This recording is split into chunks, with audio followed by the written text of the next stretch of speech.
এক নম্বর আমল হচ্ছে দরুদ শরীফ পড়া। জুমার দিন বৃহস্পতিবার যখন সন্ধ্যা সূর্য ডুবে যায় তারপর থেকে জুমার দিন শুরু হয়ে যায়।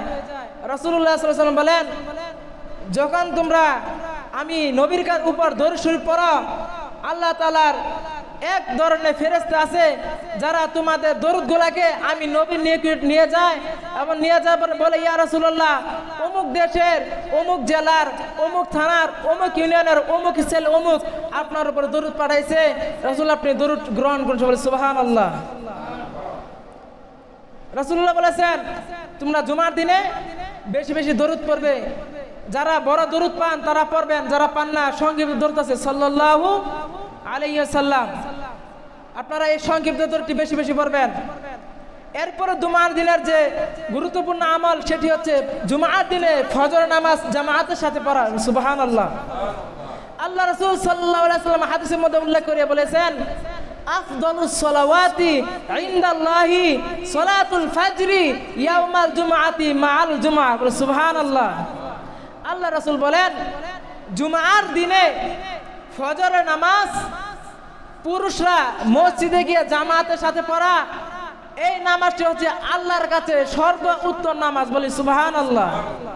আমরা যে 5 ওয়াক্ত নামাজ পড়ি, ঈদের নামাজ পড়ি, পরে আপনার যত নামাজ পড়ি সমস্ত নামাজের মধ্যে উত্তম নামাজ কোন নামাজ? জুমার দিনে ফজর নামাজ জামাতের সাথে পড়া।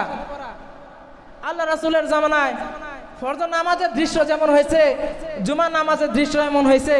আপনার বলেন, আমার এই বাংলাদেশে ফজরের নামাজের দৃশ্য আর জুমার নামাজ দৃশ্য কি এক হয়? হ্যাঁ, তাহলে কয়টা আমল বললাম? 1 নাম্বার দরুদ শরীফ পড়া, 2 নাম্বার হচ্ছে কি জুমার দিনে ফজর নামাজকে জামাতের সাথে পড়া। 3 নাম্বার আমল হচ্ছে আপনার আগে ভাগে ঘুম থেকে ওঠা। ঘুম থেকে ওঠার পরে ফরজ গোসলের ন্যায় ভালোভাবে গোসল করে, যার সাথে ভালো কাপড় আছে পরা, পরে মসজিদে রওনা করা। মসজিদে আসার পরে যে জায়গা পাবে সেই জায়গায় চুপ করে বসে যাবে।